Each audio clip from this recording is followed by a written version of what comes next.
Eu dei esse tempo para você encontrar livro de Êxodo, capítulo de número 2. Você que encontrou, diga: eu achei, pastor Jonathan. Verso de número 11, assim está escrito na palavra de Deus. E aconteceu naqueles dias, quando Moisés havia crescido, que ele saiu a seus irmãos e viu as suas cargas. E ele viu um egípcio ferir um hebreu, um dos seus irmãos, e olhou para um lado e para o outro. E quando viu que não havia nenhum homem, matou o egípcio e o escondeu na areia. E quando saiu no segundo dia, eis que 2 homens dos hebreus estavam contendendo. E ele disse ao que fazia injustiça: por que feres a teu companheiro? E ele disse: quem te fez por príncipe e juiz sobre nós? Intenta nos matar como mataste o egípcio. E Moisés temeu e disse: certamente este negócio já foi descoberto. Amém, igreja? Tome seu assento em nome de Jesus. E eu peço toda a sua atenção agora, pois o Espírito Santo me deu uma missão que é pesada em meus ombros. Vou liberar uma palavra inspirada pela pessoa do Espírito Santo. Quero ser fiel a cada vírgula e a cada tio que ele colocou no meu coração. Por isso eu peço toda a sua... Isto, olha bem dentro dos meus olhos. Assim, deste jeito. Eu sei que todos vocês conhecem a história de Moisés. E são conhecedores também que Moisés não foi alguém que começa pelo alto. Não é alguém que cai de paraquedas. Ele é alguém que tem uma história muito bem construída, exalada e explícita dentro da Bíblia. E como qualquer outra história, principalmente na presença de Deus, essa história teve os seus altos e baixos. Mas eu quero que os irmãos coloquem em pauta no seu coração que a história de Moisés não é algo aleatório. Me parece que Deus veio escrevendo e direcionando o seu servo para que ele assumisse uma posição de liderança e uma posição de destaque em frente ao povo de Deus. Concernente a isto, uma das coisas que Deus faz com Moisés é lapidar o seu servo, entendendo que estar de frente, liderar, falar e ter autoridade para estar diante ou acima de um povo é só parte de um processo, é o final de uma etapa. Se eu pudesse falar acerca da sarça ardente que acontece no capítulo seguinte, com certeza eu vos levaria por dentro de um caminho de avivamento. Mas se de fato eu falaria de avivamento, eu também precisaria deixar muito bem claro a vocês que um avivamento de Moisés não começa no capítulo 3, quando ele vê fogo arder na sarça. Começa no capítulo 2, quando Deus o pede justificação e de tudo aquilo que acontece com Moisés. Porque a vida de Moisés poderia ser dividida em 3 etapas. Ele passa uma parte dentro do Egito, ele passa outra parte da sua vida dentro de Midian, cuidando de ovelhas, e a terceira parte da sua vida ele passa na frente de Israel, dentro de um deserto, liderando esse povo. Então é alguém que tem a sua vida dividida em 3 partes. Mas à frente no Novo Testamento você conhece que Moisés viveu por 120 anos. E não seria nenhum exagero nós dividirmos esses 120 anos da vida de Moisés em 3 etapas. E procurando alguns indícios dentro da vida e da caminhada de Moisés, nós encontramos um elemento em comum. E se a Bíblia me dá e gosta de usar, não sou eu quem vou tirar. Um elemento que marca cada etapa da vida do servo de Deus. Me parece que ele começa perto de águas, depois ele arreia e é chamado perto de águas, e inicia uma nova etapa do seu ministério novamente perto de águas. Ele nasce e já é colocado sobre águas, sobre os rios, pela sua mãe. E ali ele tem um livramento muito grande, por causa de um decreto de morte que havia naquela terra. Então Moisés inicia a sua vida e a sua jornada em águas, inicia em águas de rios. Só que em dado momento, no meio da caminhada, ele vai afunilar. E por causa do que acontece nos versos a qual nós lemos, me parece que a caminhada de Moisés afunila, estabiliza e estagna e arreia para o lado de baixo. Quando Moisés é chamado por Deus, ele está junto a um poço de águas. Então repare que começa no rio, desce para um poço. E quando ele inicia uma nova etapa, ele começa uma nova etapa abrindo o Mar Vermelho. Então eu peço que você sustente a sua atenção, porque são 3 viés. Ele começa em um rio, afunila e arreia para um poço, e novamente é levantado para estar diante de um mar e o mar se abrir. Parece-me que se pudéssemos nivelar isto que está acontecendo, rios são locais de muitas águas, Poços são lugar de poucas águas, e mares são lugar de águas extensas. Então olha para o pastor Jonathan Carlos. Moisés começa o seu ministério aqui, peca e arreia para cá, depois santifica e sobe para cá. Eu repito para que você olhe para a minha mão, e como eu estou fazendo esse sinal, começa aqui, arreia para cá, e depois é exaltado acima de onde ele travou. Pastor, por que é que afunila no meio da caminhada e depois é levantado de volta? Fiz esta volta para poder introduzir o capítulo 2, versos de número 11 nos vossos corações. E peço que você sustente completa atenção, porque no verso de número 11, a Bíblia nunca escondeu que Moisés não conhecia quem era o povo hebreu.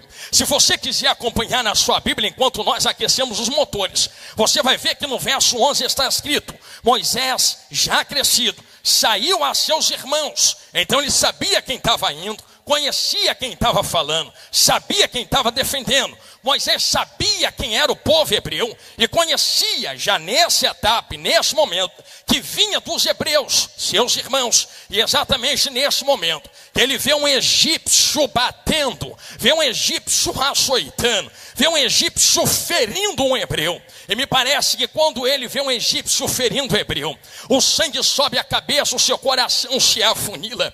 Ele vai para cima do egípcio, mata o egípcio. E enquanto você coloca estas palavras que eu digo no seu coração, o problema não foi só Moisés matar um egípcio. O problema foi o que acontece daqui em diante. Até onde eu sei, não é segredo para ninguém. Foi liberado a Moisés mais à frente algumas leis. E dentro destas leis está: não matarás. Diante de Deus, matar é pecado. E o que Moisés está fazendo aqui não é só assassinato, é o matar de arrancar a vida sem ter o direito de arrancar a vida. Em outras palavras, numa teologia básica, minhas irmãs, de fato Moisés peca. Só que o problema não é ele pecar na etapa da história. O problema é o que ele faz com o fruto do seu pecado. Porque quando ele peca e mata, surge um corpo. O que é que eu faço com esse cadáver agora? O que é que eu faço com esse corpo agora? O que é que eu faço com o fruto desse pecado agora? Já sei.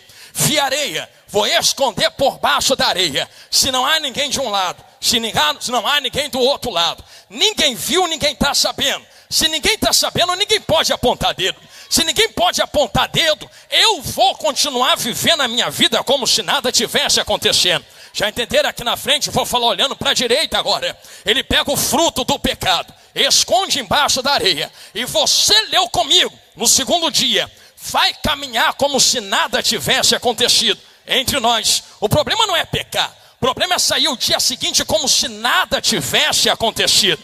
Vai continuar vivendo como se nada tivesse feito. E eu sei que eu estou pregando para um povo crente, entende o que eu estou fazendo, falando aqui nesse momento, que o problema de muitos não é errar, porque se errar, tem alguém que te justifica diante de Deus. O problema é errar, pegar o fruto do pecado, esconder e continuar vivendo como se nada tivesse acontecendo.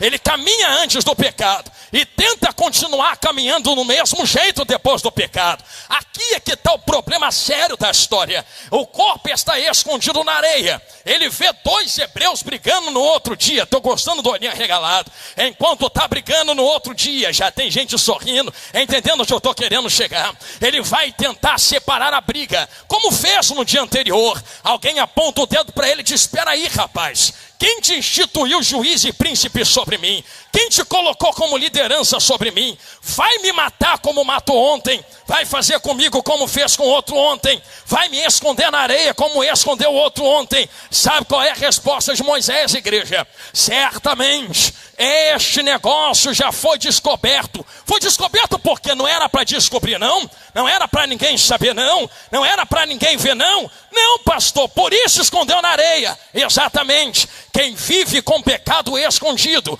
não suporta quando tudo lhe é revelado diante de uma multidão. Por isso Moisés faz o que faz no final do verso. Eu vou tentar contextualizar para quem está dando glória aqui na frente. Se tu continuar lendo, é mais ou menos Moisés fazendo desse jeito assim. O negócio foi descoberto, Eu poderia ser macho o suficiente para pisar o pé no chão, assumir o que eu fiz e falar: fiz mesmo, pequei mesmo, mas ainda sou macho, ainda sou mulher de Deus, vou me consertar diante de todos. Mas não é isso que ele faz. Ele mete a mão na mala e diz: se o negócio está aqui, eu vou me esconder dentro de Midian. Eu sei que tu não conhece gente assim não. Eu acho que é só fora da nossa cidade, de gente que quando a granada explode, passa a mão na carteirinha e deu meu tempo nesta igreja, deu meu tempo nesse ministério, deu meu tempo nessa chamada. Não é que o tempo acabou, é que o negócio certamente foi descoberto. Só porque alguém deu glória ali, vou falar olhando para a esquerda. Não é que o tempo determinou, é que o negócio certamente foi descoberto. Passa a mão na mala e vai embora. Eu sei que vai ficar difícil de dar glória com o que eu vou falar, mas se quiser reclamar, vai reclamar com quem mandou eu escrever e falar isso aqui que eu estou pregando. Eu sou só o garçom para vocês hoje. Se quiser, reclama com o chefe da cozinha se a comida não estiver boa, e eu peço para ele te procurar até o final da madrugada, porque assim diz o chefe da cozinha que faz a comida na minha boca. Como é que Moisés esconde o pecado na areia, e se está escondido, ninguém viu, não tinha ninguém em volta, tu leu comigo, ninguém bateu o olho, se ninguém estava perto, se ninguém viu, se o negócio está escondido, como é que descobriram? Eu vou falar rasgado a quem tem boca para dar glória. É que dá até para esconder corpo na areia, porque dá para esconder fruto na aparência. E olha aqui, bate o olho aqui em mim, dá para esconder na areia, dá para esconder na areia, dá para esconder na areia, dá para esconder na areia, dá para esconder na areia, dá para esconder na areia. Dá para esconder na areia, está escondido por baixo da areia, tem algo tampando o pecado por baixo. Só que eu sei que eu estou falando para um povo crente, até dá para esconder corpo na areia, só que até onde eu sei, corpo morto apodrece, sim ou não? E tudo que apodrece fede, sim ou não? Até dá para esconder, quero ver tapar nariz de todo mundo dentro do recinto. Senti Jesus falar na minha boca. Até dá para meter um terno, uma gravata, um vestido, uma saia, carregar a Bíblia, fazer chapinha, botar perfume. Quero ver tapar nariz de todo mundo que está dando glória para Deus. Tu sabe que tem gente que se esconde atrás de aparência, mas a glória não é mais a mesma, a graça não é mais a mesma. Lembra de quando cantava, pregava, abria a boca, dava glória e Deus manifestava? Hoje está fazendo a mesma coisa e tu diz, até está escondido na areia, mas tem algo cheirando mal debaixo desta areia.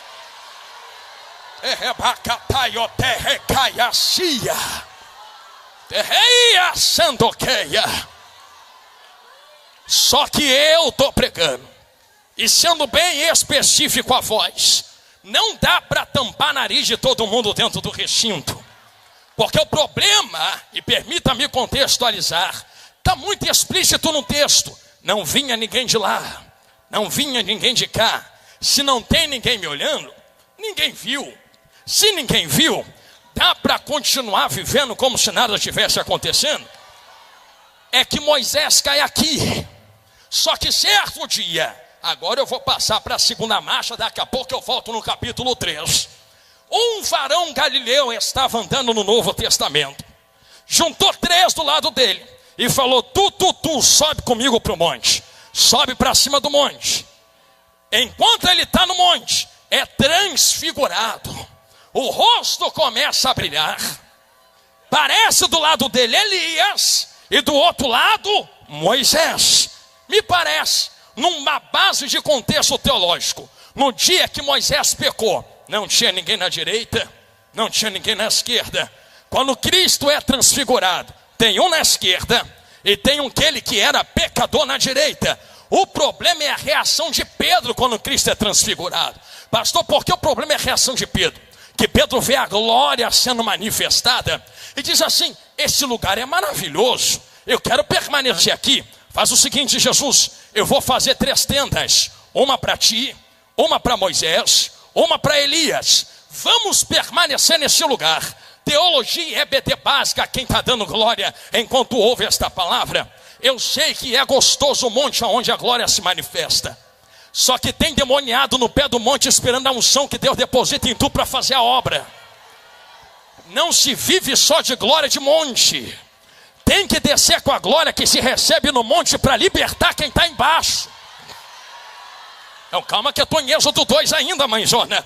Pastor, por que tu está dizendo isto? Porque Pedro está vendo Cristo. Mas me parece que Pedro ainda não sabe quem Cristo é. E a maior prova que Pedro ainda não entendeu qual é a chamada de Cristo é que certo dia Cristo aponta o dedão na cara dele e diz: para trás de mim, Satanás. Pedro, por que tu está deixando o diabo usar a tua boca? Tu não entendeu que eu estou na terra para ir para a cruz do Calvário, rapaz? Eu vou para a cruz você querendo ou não. Essa dinâmica de Pedro não entender completamente a chamada de Cristo faz com que Pedro nivele Cristo a Elias, Cristo a Moisés, só que com carinho.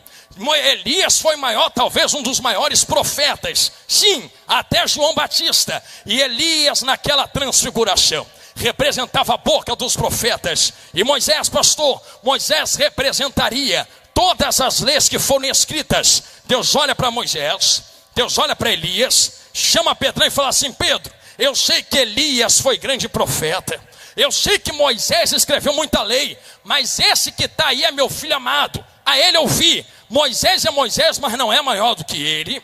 Elias é Elias, mas não é maior do que ele. Elias profetizou por causa dele. Moisés escreveu por causa dele. Se cumpre nele. Eu vou fazer uma pergunta que me olha de olho arregalado. Por que é que Deus afirma Cristo entre Moisés e entre Elias? Moisés cai, e quando cai, esconde. E a justificativa é: não tem ninguém de um lado, não tem ninguém do outro. Esconde na areia porque ninguém viu. Mas pensa que quem está sendo transfigurado aqui também não foi tentado quando Moisés foi tentado a esconder pecado na areia e pecar quando não tinha ninguém vendo. Um dia este varão que foi transfigurado desceu dentro das águas do Rio Jordão. Quando ele está saindo, o céu se abre. É para quem gosta de Bíblia, se quiser der glória na Bíblia. A pomba desce sobre ele. O que Deus repetiu no monte, já tinha falado no rio: esse é meu filho amado em quem me comprazo. Jesus sai glorificado do rio. Já sei, pastor, está saindo cheio de glória. Chegou a hora de pregar, chegou a hora de cantar, chegou a hora de profetizar. Não, chegou a hora de deserto. O Espírito Santo pega ele. Já entenderam onde eu estou querendo chegar? E leva para dentro de um deserto. Dá ele 40 dias e 40 noites sem comer. Ao jejum aplicado na carne. Depois de 40 dias, a fome chega. Quando a fome chega, vou tentar ensinar para quem gosta de Bíblia. Satanás se apresenta para ele: varão Jesus, tá com fome? Tô. Fome é necessidade corpórea. A tua carne está gritando, pedindo: me atende, me atende, me atende, me atende, me atende, me dá algo para comer, bota algo aqui para dentro. Ô Jesus, não tem ninguém na direita, só tem deserto. Não tem ninguém na esquerda, só tem deserto. Não tem ninguém na tua frente, só tem deserto. Não tem ninguém na tua retaguarda, só tem deserto. Ninguém está vendo, ninguém está filmando, ninguém está te olhando. Não tem ninguém no quarto contigo. Não tem ninguém andando na rua contigo. Não tem ninguém aliançando contigo. Tu tá sozinho e ninguém está vendo. Daqui as pedras transformam em pão. Ah, é? Por que transformaria a pedra em pão? Porque Jesus, dá para tu transformar a pedra em pão, comer o pão, bota para dentro e amanhã aparece em Jerusalém e começa a dizer que tu é a vida. Cadê os judeus aqui em volta? Não tem. Cadê o povo aqui em volta? Não tem. Cadê os fariseus aqui em volta? Não tem. Cadê sacerdote aqui em volta? Não tem. Se nenhum deles viu, dá para continuar pregando amanhã como se nada tivesse acontecido no deserto hoje. Senti Jesus falar na minha boca. Jesus olha para o capeta que é ruim e é verdade. Tem ninguém perto de mim não, mas tem um sentado no trono que me olha aqui embaixo. É o seguinte, capeta: comer pão não é pecado, porque eu comi pão antes de vir para cá com a minha vaza. O pecado não é alimentar carne. Ih, Jesus, vai ter gente que vai entender falando para a direita. Vou usar o contexto do meu casamento. É pecado fazer relação íntima antes do casamento sem estar casado? Sim ou não? E depois que está casado com a esposa, com o marido, é pecado? Então pecado não está em comer pão e atender o desejo da carne. Está em como eu atendo esse desejo. Aonde que está falando que é só depois do casamento? Não é aqui? É pela palavra palavra que se nivela o nível de santidade que cada um coloca diante de uma multidão. Falei, vou falar de novo. É a palavra que nivela a santidade de cada um diante de Deus. O pecado não está em comer pão. O pecado está quem está dando a pedra para transformar em pão. Porque lá na frente, Deus também manda anjo para servir pão. Então Satanás pode servir, mas Deus também serve. Qual é a escolha que vai alimentar a tua carne? Quem está na glória ou o capeta que se levanta contra ti? Porque todos têm poder para transformar a pedra em pão. Alguém vai dar glória lá na galeria, quer ver? Mas Jesus pega o dedo, aponta no meio do narigão do diabo e realmente, capeta, se eu pegasse o poder que Deus me deu e transformasse pedra em pão, ninguém ia ficar sabendo. Só que nem só de pão viverá o homem. Ih, vocês são de EBD, hein? Vou pegar minha Bíblia para fazer isso aqui. Nem só de pão, por quê, Jesus? Porque pão alimenta está aqui. Mas nem só de alimentar está aqui vai viver o homem. Vou começar. Nem só de atender desejo de estar aqui vai viver o homem. Porque é que estamos em uma das gerações mais vazias da época, como nunca existiu, porque é uma geração que vive para atender desejo disto aqui, disto aqui, disto aqui, disto aqui. Sabe qual é a glória dessa geração aí fora? Fui com 10, fui com 20, cheirei cigarro, meti cocaína no nariz, fumei maconha, bebi cerveja. São exatamente quase 2 da madrugada, enquanto tem gente descendo até o chão aí para fora, enquanto tem gente entupindo o nariz de cocaína, enquanto tem gente entupindo o pulmão de fumaça de cigarro de maconha, tem gente que está dizendo, é isto que atende o desejo da minha carne. Aí Jesus olha para o vigilhão da Celebrai e diz, eles estão vivendo só de pão da terra, só de pão da terra, só de pão da terra. Mas eu sou pão que desceu do céu. Nem só de matar a fome vai viver o homem. Vai viver de quê? De toda a palavra, de toda a palavra, de toda a palavra, de toda a palavra. Eu sei que tu tem a espada. Tu pode meter a mão na tua espada aí agora em nome de Jesus. Levanta ela para o alto assim. Tem muita gente, esta geração, que está perdida porque perdeu isto aqui. Mas eu creio que eu estou pregando para um povo que não vive só de desejo carnal. Eu estou pregando para um povo que pode estar um chicote estalando nas costas. Ainda tem palavra, ainda tem espada, ainda tem pão do céu, ainda tem direcionamento.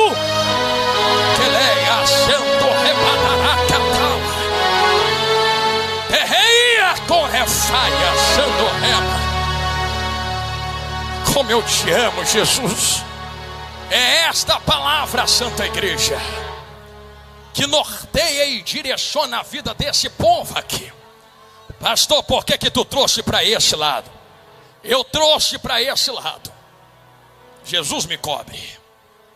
Porque nunca vivemos um tempo em que houveram pessoas tão corajosas ou tão tolas ao ponto de blasfemar e se levantar contra isto aqui. Já foi tempo de gente que não fazia parte da fé, mas respeitava a espada da fé. Eu não sou de lá, mas não vou falar mal de lá. Eu não sou do meio deles, mas não vou falar mal do meio deles. Agora, tá fácil. Vai para a mídia e chama a santa palavra de defecação fecal humana, para não falar a palavra certa que vocês sabem qual é, dizendo, isto aqui é tudo balela. Isso não é balela. Não conhecem quem é Cristo. Se conhecessem, lavava a boca antes de falar disso aqui. Quem tu pensa que é para falar da palavra de Deus? Tu é saco de vermes, te morre agora, apodrece em 3 dias e vai ter bicho comendo a tua carne. Não somos nada. Quem é? Pastor, então alguma coisa. Eu te explico quem é. Tem gente falando mal disso aqui, mas isto aqui é tão poderoso, é tão forte, é tão vivo, que não se conteve de ficar aqui dentro. Sabe o que é isto aqui que está na minha mão? Está escrito, mas antes de estar escrito, era a palavra que saía da boca de Deus. Comecei Qual era a palavra que saía da boca de Deus? E disse Deus: haja luz, e houve luz. A palavra é tão poderosa, a palavra é tão fiel, a palavra é tão forte, que no Evangelho de João, capítulo 1, João abre a boca para dizer: no princípio era o Verbo, e o Verbo era Deus, e o Verbo estava com Deus. E isto aqui é tão santo e poderoso, que desceu na terra, se fez carne, botou cruz nas costas, foi para o Calvário, venceu a morte, ressuscitou, subiu aos céus, e um dia, no toque da última trombeta, vai voltar para buscar quem está dando glória aqui dentro da vigília.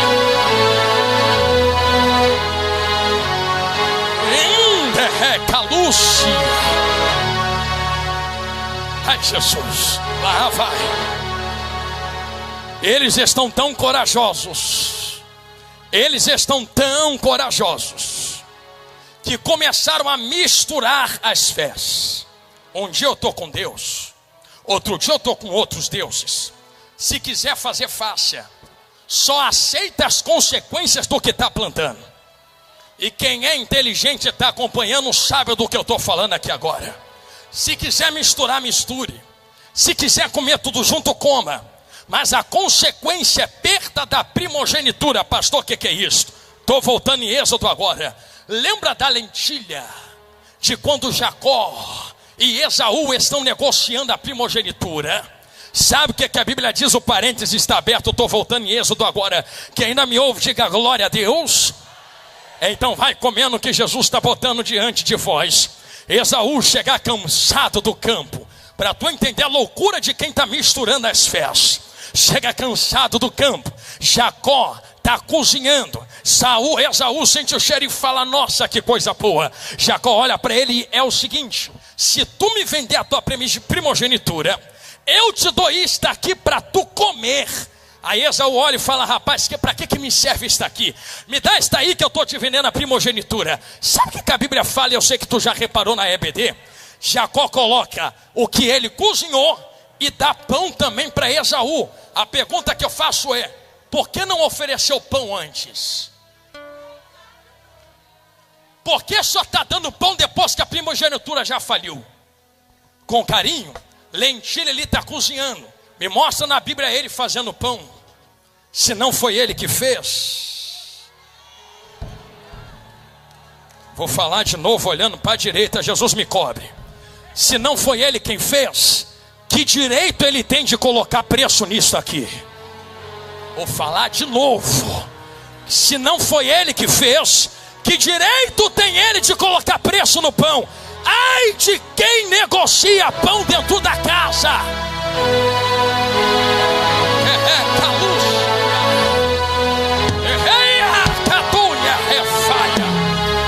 Ai de quem coloca preço. Ai de quem está vendendo pão. Negocia teu cozido, negocia tua lentilha, negocia tua panela, negocia tua comida.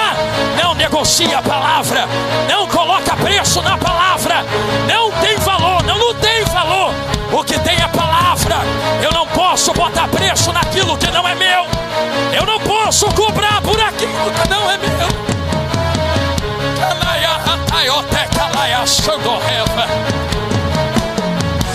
Canaioteia, Santuguiteia, Tuia Hacaioteia, Tuia Hacaioteia. Entrou uma graça aqui dentro da quadra da Grande Rio. Eu lhe convido a levantar a mão para o alto. Vai chegar o tempo e já chegou, que Deus vai limpar os altares do Brasil. Não vai ficar um que coloca preço no pão. O pão não é meu. O pão é o pão vivo que desceu do céu. Eu não tenho direito de botar preço em pão.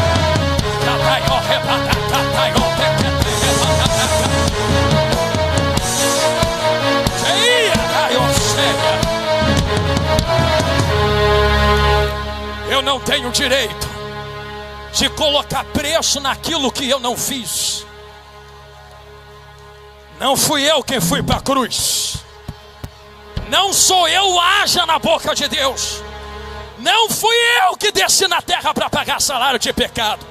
Se isto aqui é pão vivo que desceu no céu, que direito tenho eu de colocar preço no pão dentro da casa? É por isto que Jacó negocia a lentilha, mas não coloca preço no pão.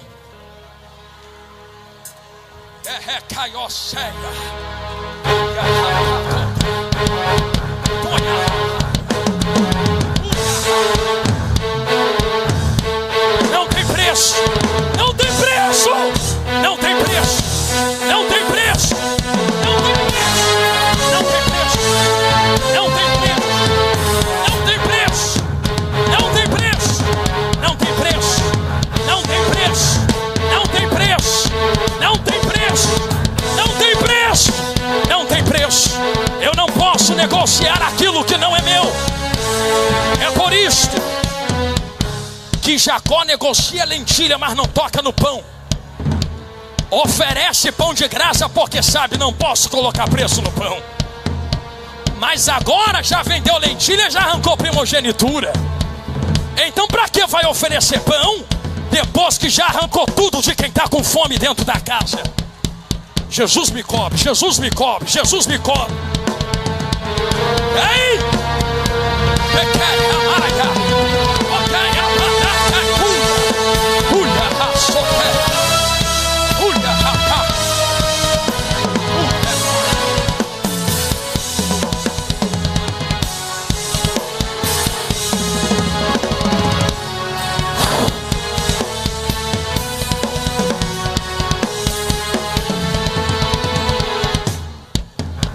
Negocia a primogenitura. Não pode haver mistura. Escolhe, ou tu quer lentilha ou tu quer pão. Porque pão não tem preço. O preço já foi pago na cruz do Calvário. O preço já foi pago e é de sangue. Por isso que não pode ser negociado. E se não pode ser negociado, preciso ser direto e incisivo agora. Moisés foge de onde está. Meu Deus. Vai cuidar de ovelha como se nada tivesse acontecido. Ai, Jesus. Como é que vai cuidar de ovelha com pecado escondido do Egito? Que negócio é esse de meter mão sobre outras vidas? Com a vida toda torta, mas vai ter um encontro de Jeová na sarça ardente. Ah, vai! Ah, vai! Quem está orando por mim, me cobre agora de oração. Porque um dia Moisés sai correndo. Ele vê uma sarça ardendo no fogo, mas não se consome. Ele olha para a sarça e me virarei para lá para ver este negócio. Eu estou terminando agora. Enquanto ele está vendo, o anjo do Senhor lhe aparece. Sabe quem é o anjo do Senhor? Não é Miguel, não é Gabriel, não é. Miguel é um anjo, Gabriel é um anjo. Quando a Bíblia fala o anjo, é maior que Miguel, é maior que Gabriel. Estou terminando agora. O anjo do Senhor é cristofania, é Cristo no Antigo Testamento. Você pode ver que quando é Miguel, Gabriel, qualquer anjo, eles falam assim, que o Senhor te repreenda. Quando é o anjo, ele fala assim, eu levo, eu faço, eu coloco, eu insiro, eu destruo, eu abato. O anjo é Cristo. Olha o que Moisés está vendo. Está vendo o anjo, o anjo, o anjo, o anjo. Ele está olhando, se aproximando daquele mistério. Enquanto o anjo está falando, quando ele vai doer, mas vai curar, ele mete o pezão lá dentro, a voz muda. Até o momento que ele pisa, é o anjo. E o anjo que é Cristo é convidativo. Cristo nunca vai forçar ninguém a entrar. Cristo nunca vai forçar ninguém a levantar a mão e aceitá-lo como Salvador. Vem quem quer, entra quem quer, aceita quem quer. Mas depois que entrar, entrou para quê? Agora que entrou, Quem manda não é mais Moisés. Porque Cristo é convidativo, mas a voz que fala depois é ordenativa teologicamente falando.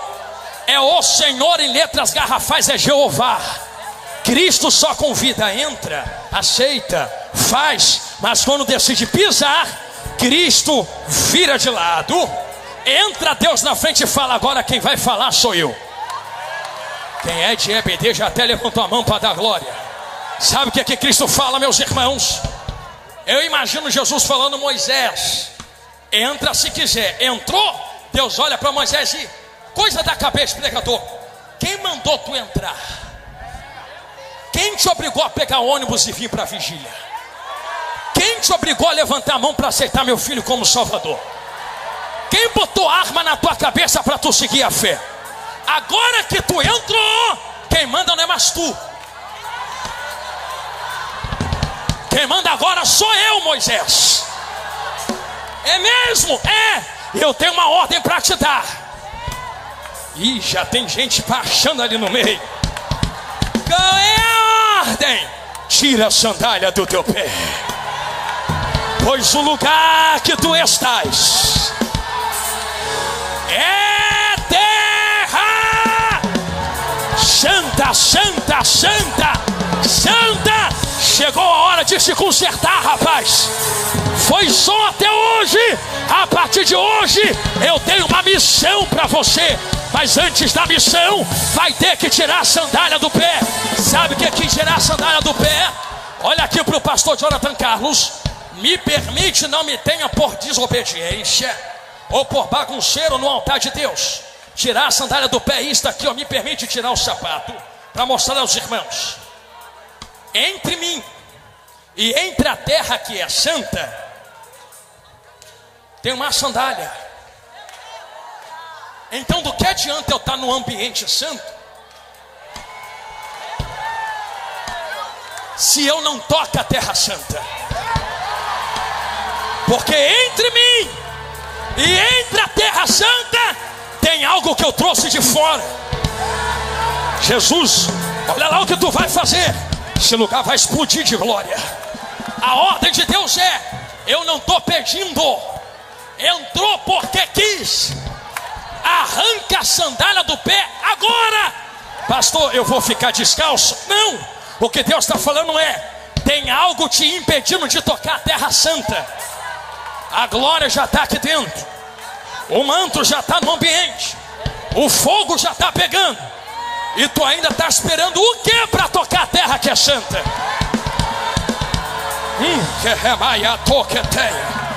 Eu não te pedi isto até agora, mas vou pedir. Tu pode segurar a mão de quem está do teu lado aí? Pastor, não gosto de pegar nas mãos não, estou terminando agora. Então vai reclamar com Paulo quando tu chegar nos céus, porque foi ele quem disse: Timóteo, desperta o dom que está em ti, que tu só recebeu depois que eu impus a minha mão na tua cabeça e te toquei. Te toquei, tu recebeu. Te toquei, tu recebeu. Te toquei, tu recebeu. Quando a gente toca, recebe alguma coisa. Recebe o quê? Já tem coluna de fogo descendo dentro do ambiente. Um terremoto de glória vai começar em 10 segundos. Um relampeio de poder vai tomar conta da quadra. Aonde houver um crente pentecostal que queira ser renovado para a missão que Deus lhe deu, eu te dou 10 segundos para tu abrir a boca e começar a glorificar agora. Eu vou contar para te ajudar. 10, 9, 8, 7, 6,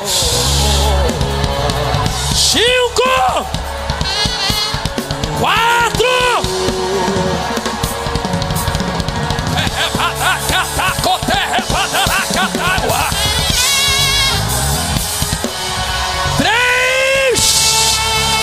Uma coluna de fogo já está passeando entre nós. 2, um terremoto de glória vai pegar conta do ambiente.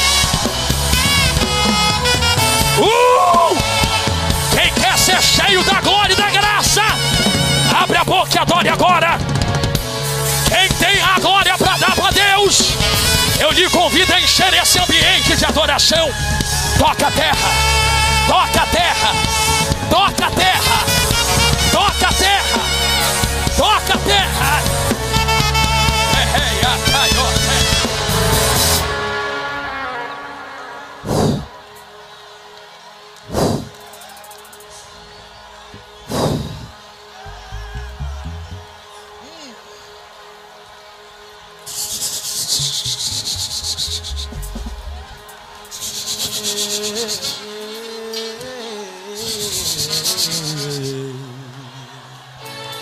Isso não tem preço. Se quiser se encher, se encha. Eu vou devolver o microfone a quem é de direito agora. Se tu pode, levante as mãos para o alto. Uma nuvem acabou de tomar conta do arraial. Escolhe hoje. Se tu quer ser o Moisés da areia, o Moisés da sarça, escolhe hoje. Se tu quer ser da lentilha ou do pão, escolhe hoje. Se tu quer ser do monte ou de baixo, escolhe hoje. Se tu quer ser fiel no deserto ou fazer porque ninguém está te olhando, eu convido quem é guerreiro dos céus, sem o auxílio dos instrumentos. Eu vou pedir meus amigos para segurar tudo, que estão me ajudando demais. Mas Deus acabou de me informar. Meu filho, avisa a eles que eu vou dar um sinal de glória como nunca antes visto, para confirmar que sou eu como fogo na tua boca. Eu vou encher esta casa com glória. E quem quiser ser renovado, a hora é esta. De mãos levantadas, uma nuvem acabou de repousar dentro do vigilhão Celebrai. Quem quer ser renovado, 10 segundos de adoração, se você consegue.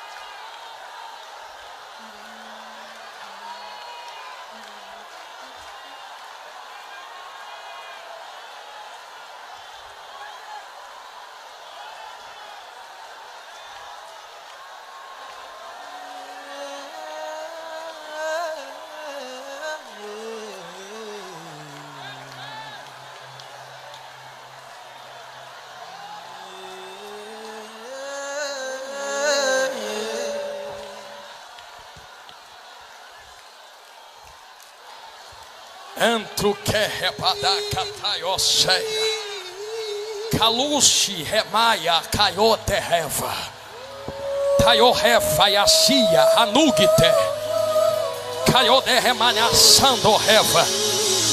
Que Deus em Cristo Jesus possa abençoá-los. Eu agradeço a minha rica oportunidade em nome de Jesus. Exaltado sobre os montes,